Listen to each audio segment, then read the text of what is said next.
Bienvenidos de regreso a Biblia y Teología con el Dr. Larry Trotter. Esperemos disfruten el siguiente episodio.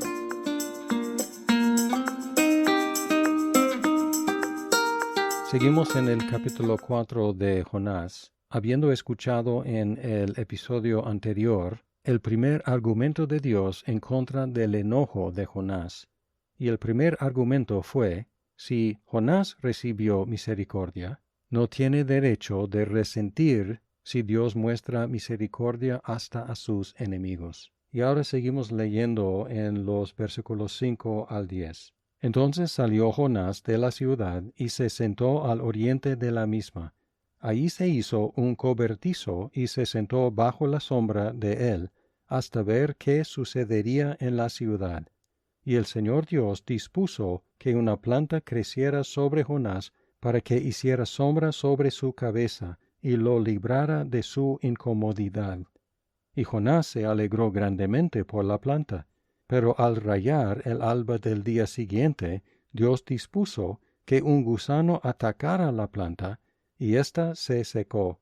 Y sucedió que al salir el sol, Dios dispuso un sofocante viento del este, y el sol hirió la cabeza de Jonás, así que él desfallecía, y con toda su alma deseaba morir, y decía, mejor me es la muerte que la vida.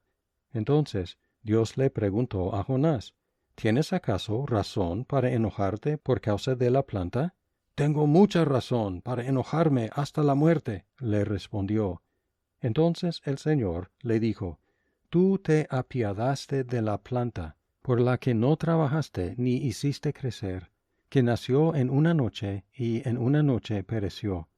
¿Y no he de apiadarme yo de Nínive, la gran ciudad, en la que hay más de 120,000 personas que no saben distinguir entre su derecha y su izquierda, y también muchos animales? Si estos versículos se tratan de una escena retrospectiva antes de los versículos 1 al 4, registran lo que Jonás hizo inmediatamente después de predicar el juicio sobre Nínive. Si tomamos este capítulo en orden cronológico, entonces representan una última esperanza de Jonás de que Dios destruiría a Nínive. Jonás trató de acomodarse lo más cómodo posible en el territorio desnudo y escarpado a las afueras de Nínive. No importando lo incómodo que fuera, quería un asiento en la primera fila para ver la destrucción de Nínive. Fue capaz de montar una choza primitiva, pero un techo decente sería más difícil. Y ahora tenemos por segunda, tercera y cuarta vez en esta historia que Dios dispuso algo.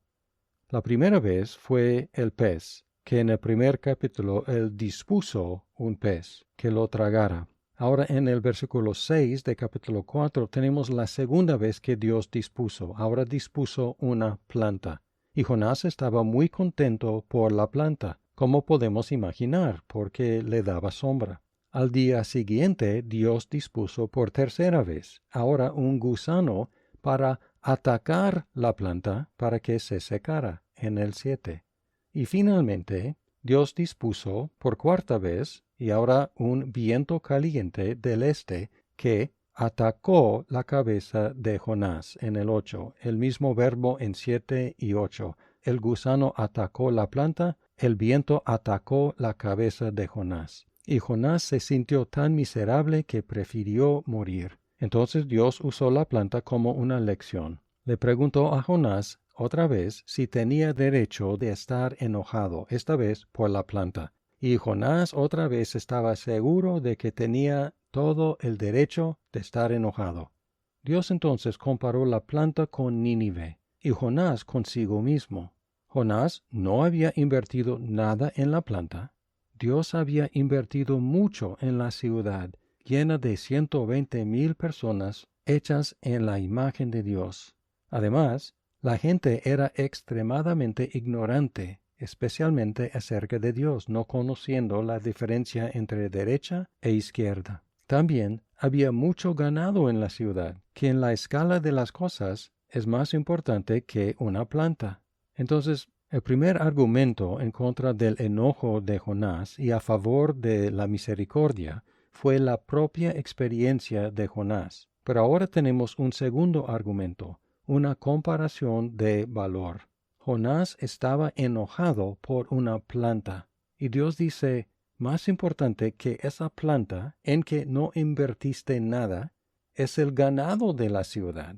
Y mucho más importante que el ganado de la ciudad son las 120,000 personas hechas a la imagen de Dios. Y aunque Jonás nos parezca ridículo, somos capaces a veces de desequilibrar nuestros valores de la misma manera, sobre todo cuando somos tentados a enojarnos. Hay personas que luchan para salvar un insecto o para salvar un árbol, pero abortan a sus propios hijos.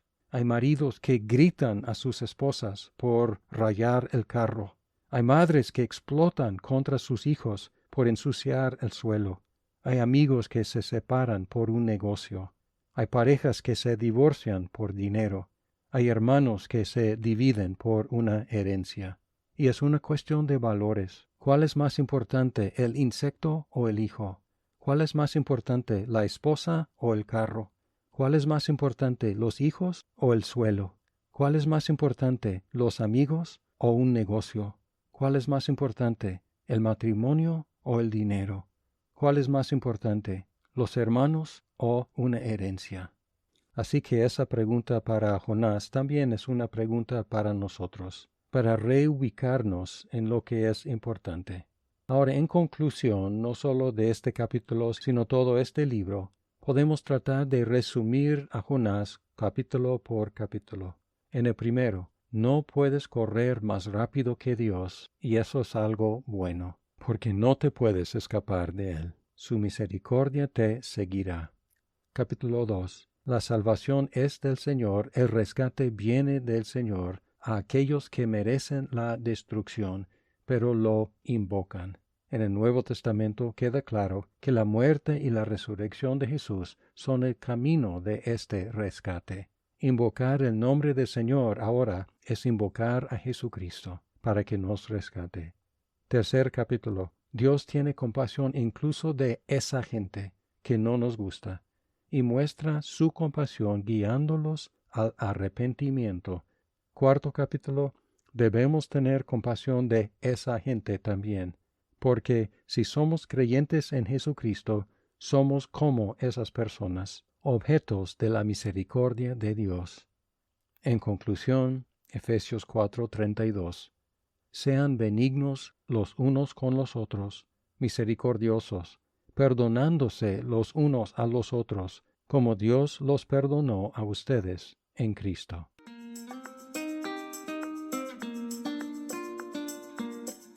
Muchas gracias por escuchar este episodio. Si estás disfrutando Biblia y teología, por favor compártelo con tus amigos. ¡Hasta pronto!